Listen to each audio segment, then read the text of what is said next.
I'm Shaun Cole. This is the Simpit, and if you're a sim racer, there have always been a few ugly words in our industry that kind of scare us. I'll say exclusive rights, for example. Exclusive rights rarely works out in the best interest of sim racer. Another one that has a much more friendly title to it would be ecosystem. It sounds great, eco, right? But ecosystem really means proprietary, means products are locked into their name brand only, and we've seen that from most of the mainstay manufacturers over the years, which is fine on one hand, but it really limits the ability to just pick and choose anything you want when you're out there. So even if you love a base from one company, you can't necessarily just pick a wheel from another company. So I'm getting a little long-winded, but when Moza introduced the FSR wheel rim, I fell in love with this wheel rim. For $650, it's hard to beat when you consider the amount of features, the amount of options, and what you get for the money.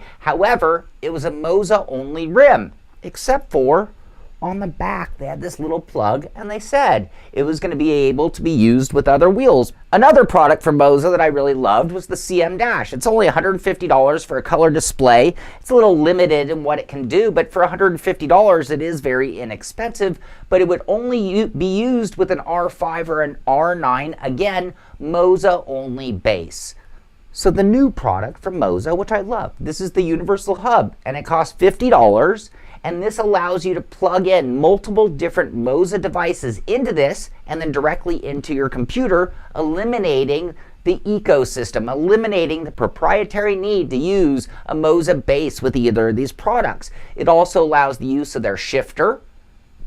I didn't even know they had a shifter. I guess it's coming soon. Their handbrake, which can be plugged into a base or directly into the PC or now into this Universal Hub, along with the FSR wheel rim. So you can plug in the rim, the dash, the shifter, the handbrake, the SRP light pedals all into this one hub.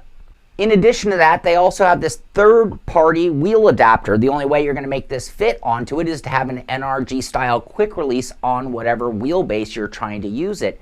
Well, this has a 50mm in the center, 3-bolt pattern, and a 70mm on the outer 6-bolt pattern to basically universally fit on just about any manufacturer out there, but they did take sort of an interesting way of making it work, and we'll cover that when we do the installation. This is $15. So basically, for the price of the $649 for the FSR wheel, the $50 for the Universal Hub, and the $15, you're at $715 to basically equip this wheel rim on any wheelbase out there that works with a 50 or 70mm bolt pattern. So let's go ahead and get to the workbench, and I'll show you how you put it all together and how it works.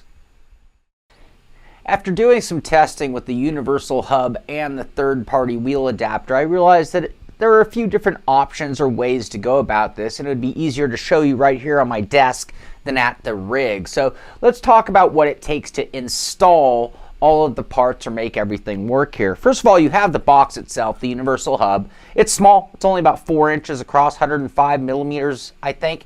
You've got 4 plugs on one side. This one here is labeled the base.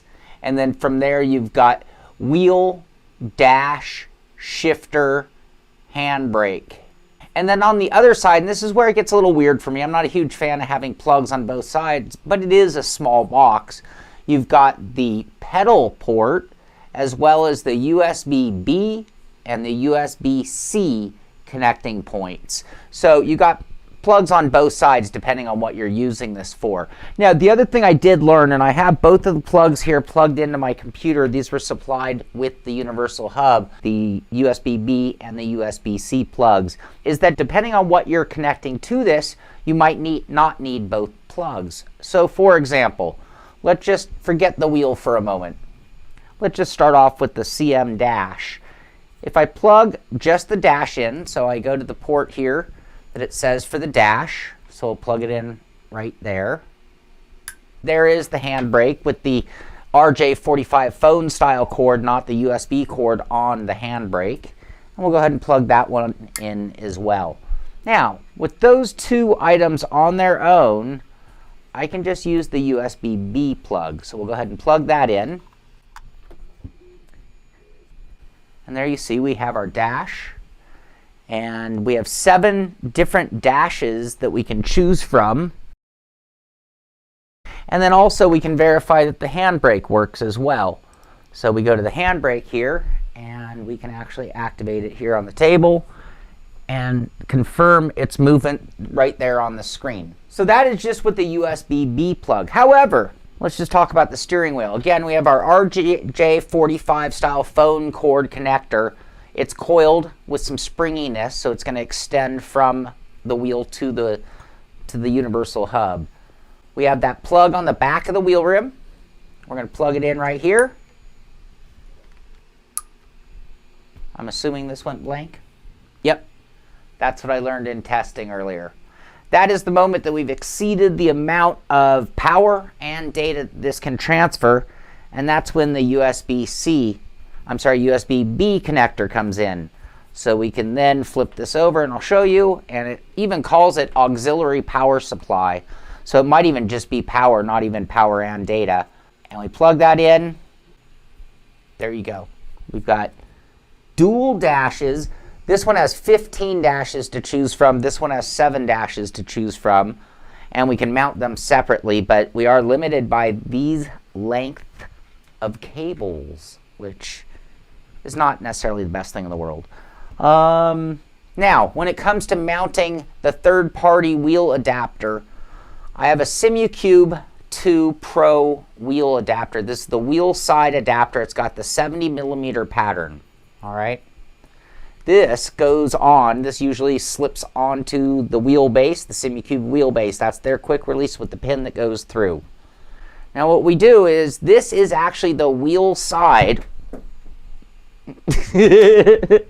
Forgive me for a moment. Okay, we're back. So this is actually the NRG style wheelbase side of the quick release system for the Moza. It is NRG, so it'd work with any NRG wheel actually. It has the 70mm pattern here and the 50mm pattern here, and it came with the hardware to install. So basically, we just need to install this to this. So this goes like this, and then we just bolt these together. So let me do that real quick. All right, so there you have it. Now we literally could just slip this right onto our simucube base. I have the locking pin right here. We can put this in. And then we could, do we have enough wire length to do this?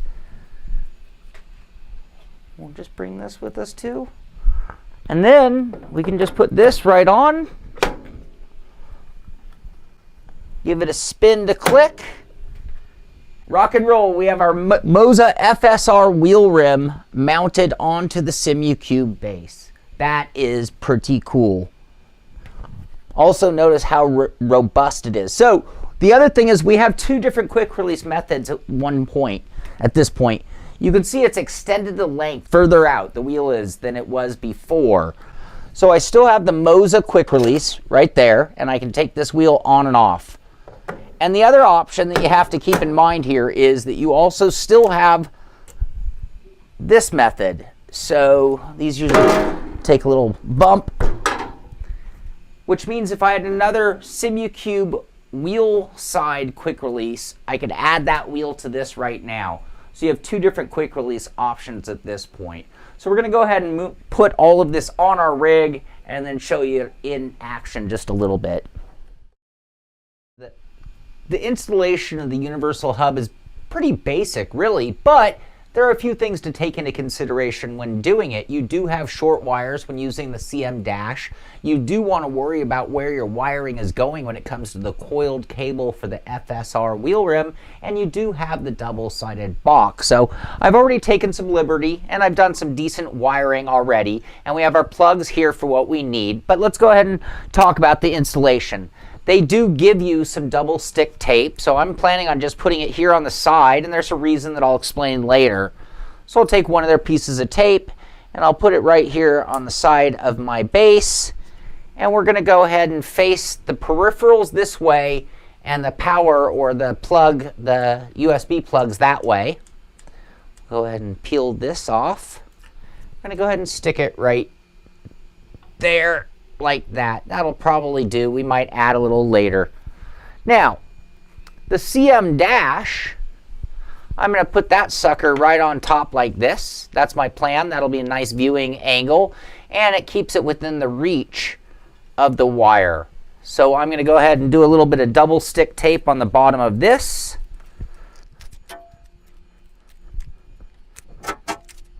And we can just stick that right there on top of my base. And then this one will plug right here into the second spot. I've got the handbrake over there, and I've got the wire routed here. It goes into the third spot, and we'll come around this way and plug in up here. And then we've got our USB-B plug. It goes in right there. Our USB-C plug goes in right there. And then we can bring in the wheel, which has the quick release on there. It's already plugged in the RJ45 on the back. And we have our safety pin. Now, the reason I'm showing you this is I'm not a huge fan of this RJ45 on the back of the wheel. I don't have a lot of confidence in that plug against the strength of this coil spring in a 900 or 1080 degree scenario. So I am going to plug it in. But one thing I'd really like to do here is secure this somewhere right here. And we could just use a zip tie. We could use a Velcro strap would do.